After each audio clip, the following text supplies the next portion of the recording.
Hello everybody, in today's guitar lesson I'm going to teach you to play It Ain't Me Babe by Bob Dylan. Truly wonderful song. The lyrics I think are so poignant, and the song is so kind of pointed, and wonderful song, wonderful melody. We'll jump straight in with the chords. It Ain't Me Babe is in the key of G major, and the introduction to the song starts with a G major chord, followed by a G over C, and then back to G major, like this.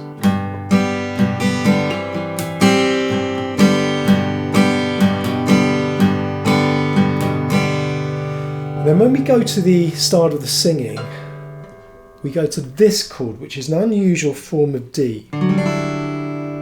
I'll tell you a bit about it in a minute, but let me just play you through the verse and the chorus first. So we go to that unusual form of D. Go away from mine. And then we go down to a C major. Window. Back to the unusual D. Leave at your own chosen. And we can go to G major, followed by G over C, back to G major. Speed.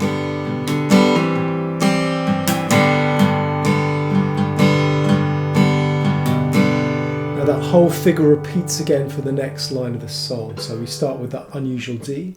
I'm not the one you. Down to C major. One babe. Back to the unusual D. I'm not the one you. Then G major to G over C, back to G major. Need.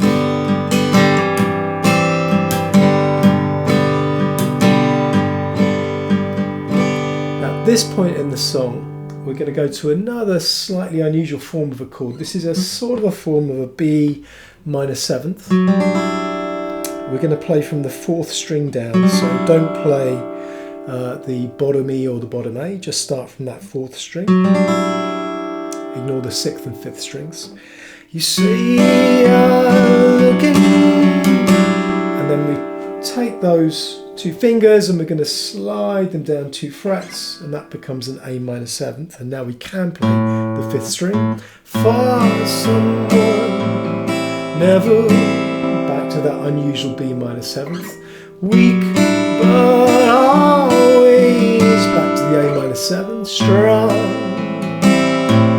to put, back to the B minor 7. Protect you and do, back to the A minor 7. Defend you,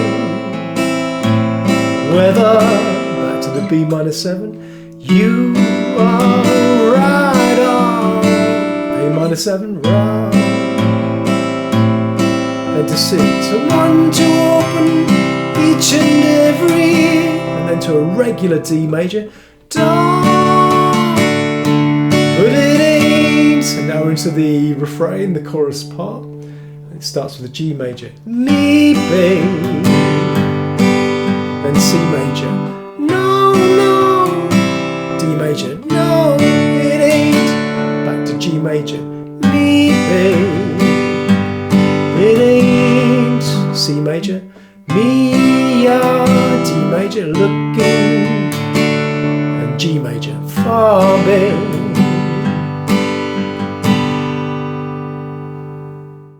Before I show you the strumming pattern for It Ain't Me Babe, I wanted to spend a couple of minutes just looking at some of the chord fingering in the song. And I wanted to start with this unusual D chord, which begins the verse.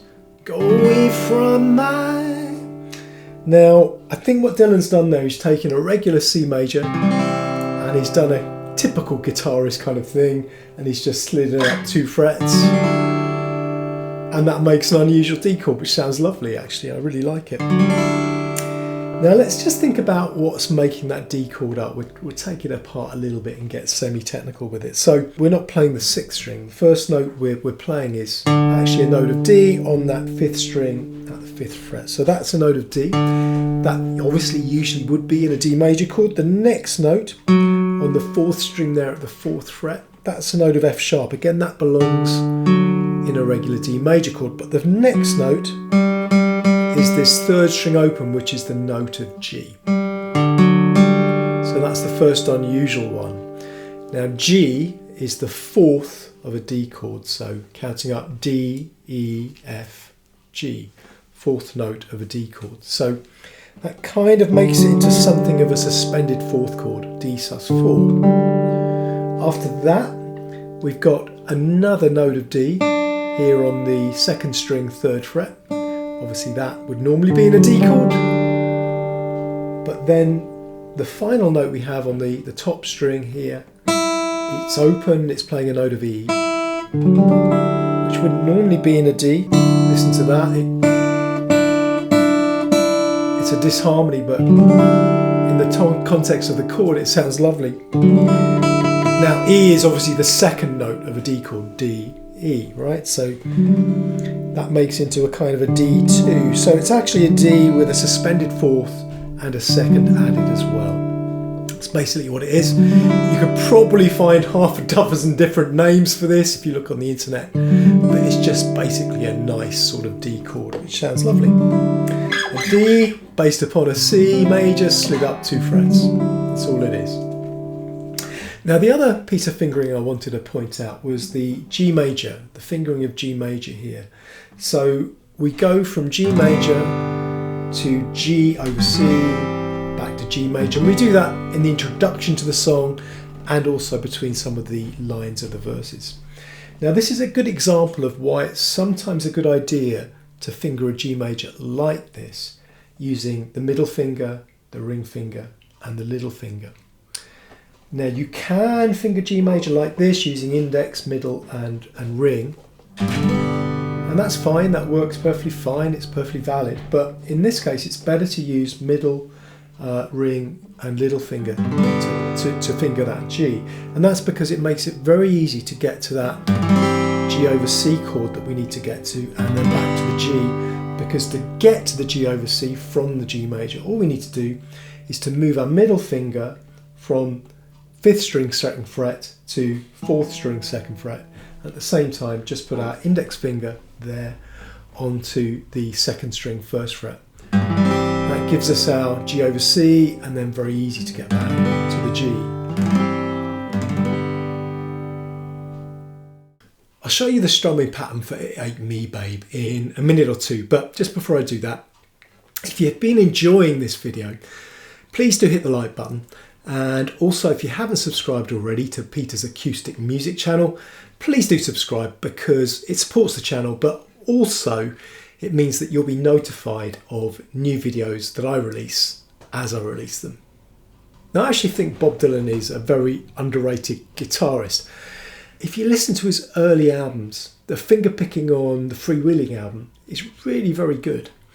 And on this song, It Ain't Me Babe, there's no finger picking, but it's a really good example of rhythm guitar playing. So I want to try and break it down for you and show you what he's doing. But I'll start by just playing it through for you first of all, just the start of the verse.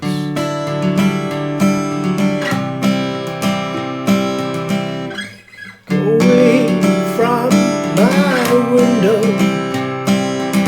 leave at your own chosen speed.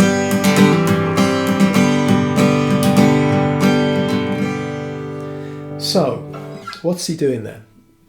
So starting on that unusual D chord, he's playing down, down, down, up, down, down, down, down, up, down, down, down, down, up, down, down, down, down, up, down. But, as you may have noticed, he's varying the strings he's playing on. So the first down is on the bass strings, not string 6, he's not playing string 6, I don't think it's strings 5 and 4, like that. The next down is on the 3 treble strings, strings 3, 2, 1. The next down and up is on those 2 bass strings, 5 and 4. And then there's a down on the treble string, so I have this pattern.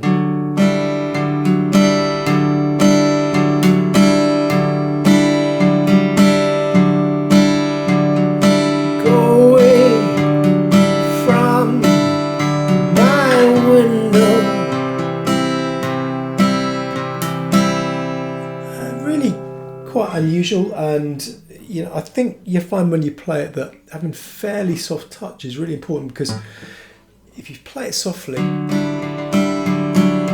sounds really nice. If you play it too hard, it doesn't sound so great, and it's really tempting to play it hard. So soft touch, I think, is what you need. The last thing I wanted to try and show you was how to strum the introduction to the song. So that G major to G over C back to G again. And I think it wants to sound a bit like this.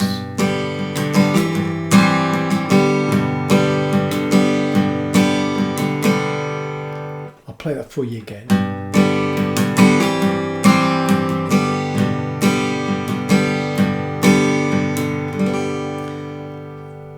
Okay, let's break that down then. So we're playing down, down, down, up, down, up, hammer on to that G over C, and then play down, down, up, and then take your G over C off, go back to the normal G chord, and